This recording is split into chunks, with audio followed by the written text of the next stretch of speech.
Premièrement, c'est que s'il y a une église en Afrique, moi je crois que si Dieu nous a choisis, premièrement, il nous a choisis d'abord pour les Africains. Écoutez-moi bien, s'il vous plaît. Quand Dieu appelle des gens en Afrique, c'est pour les Africains. Quand Dieu appelait Moïse, c'était pour son peuple. Premièrement, quand Dieu appelle des gens dans un peuple, il les appelle pour leur peuple. Premièrement. Et ça là, ce que je vais vous dire ici maintenant, c'est très capital pour la suite de mon message. Si Dieu nous a appelés pour les Africains, il y a quelque chose qu'on doit admettre. C'est que si Dieu veut la délivrance, Dieu veut la guérison, Dieu veut la prospérité, Dieu veut la paix, Dieu veut le salut, ces mots-là n'ont pas la même définition chez tous les peuples. La prospérité en Afrique n'a pas la même définition que la prospérité dans les pays occidentaux. C'est pour ça que, par exemple, vous allez voir des gens qui vous disent, souvent on a des pasteurs africains qui ne mettent pas leur message dans un bon contexte. On va te dire, bon, pourquoi Dieu ne prêche pas la prospérité? La Bible est prospère. Voyager, c'est pas voyager, pourquoi Dieu n'a, comment ils disent là même que Dieu ne veut pas que tu voyages, Dieu ne veut pas que tu aies un visa. Dieu veut que quoi? Un Africain là, avoir un visa là, pour un Africain, avoir un visa, c'est l'exaucement à un sujet de prière. Pour un Africain, avoir un visa, c'est jeûne et prière.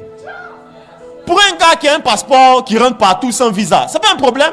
Si j'ai un passeport américain, canadien, français, etc., c'est pas un problème. Donc je peux comprendre que si un Européen me dit non, pour ça on n'a pas besoin de prier, je le comprends, il est européen. Mais si moi je suis pasteur pour mes Africains, je dois, quand un Africain m'emmène son visa, je dois prier dessus avec sérieux. Enfin, pardon, son passeport, je dois prier dessus avec sérieux. Je ne dois pas lui dire non, écoute ça là, Dieu veut que tu sois sauvé. Non, un Africain a besoin qu'on prie pour lui pour que les frontières s'ouvrent. Un Européen n'en a pas besoin. Vous êtes avec moi? C'est pour ça que les mots comme exaucement, témoignage, ça n'a pas le même poids chez certains peuples comme chez d'autres. Nous, par exemple, on n'est pas des peuples riches. Il y a des choses là qu'on n'a pas, il y a des choses minimum qu'on n'a pas. Notre niveau de vie n'est pas aussi élevé que le niveau de vie de certains peuples. Il y a des choses comme la nourriture, le logement. Regardez où on dort, regardez où on mange.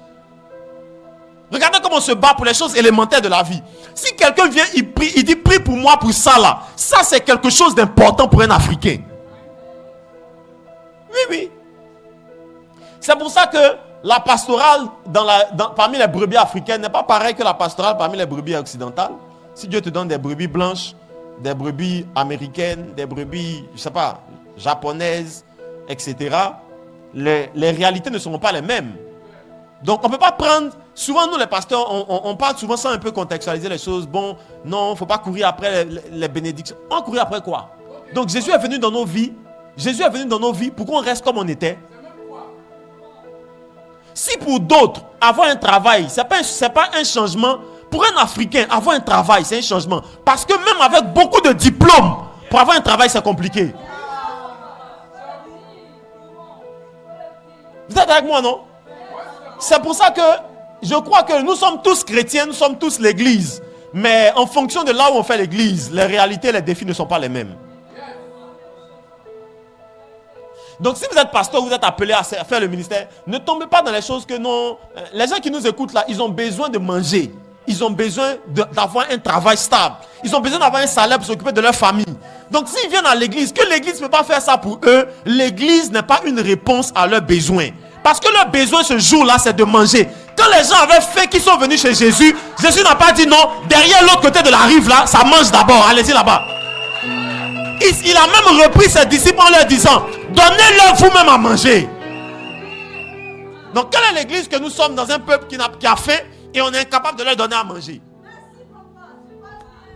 Donc quand on vient dans nos veillées de prière, quand on dit non, on va prier, Dieu va t'élever.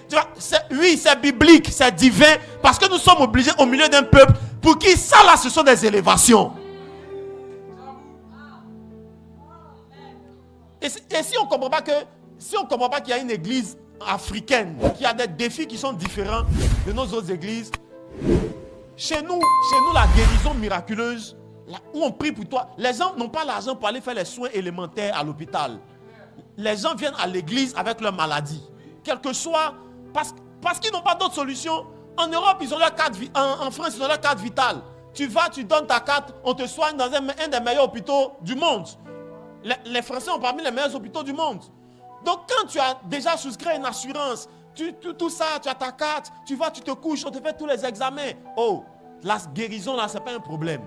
C'est si cette médecine là échoue que maintenant tu vas commencer à demander est-ce que Dieu peut pas faire quelque chose. Mais nous, on n'a même pas cette médecine. On fait comment?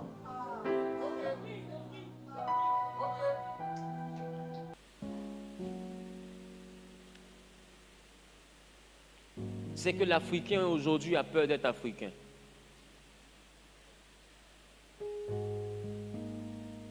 Et c'est dommage. Je veux aujourd'hui que nous puissions travailler le sous-thème qui nous permettra de comprendre une chose qui est très importante. Le rôle, sinon la place de la race noire dans la Bible. Il faut dans un premier temps que nous puissions réussir à retrouver les marques de qui nous sommes dans la Bible. Pour savoir si dans la Bible, nous étions présents ou pas. Pour savoir si dans la Bible, nous en tant que Noirs, si nous avons joué un rôle ou pas. Nous en tant qu'Africains, si nous avons joué un rôle ou pas. D'ailleurs, pour savoir même si nous étions importants ou pas.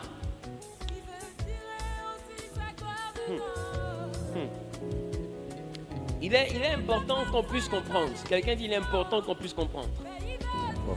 Quelqu'un dit il est important qu'on puisse comprendre. Il est important qu'on puisse comprendre.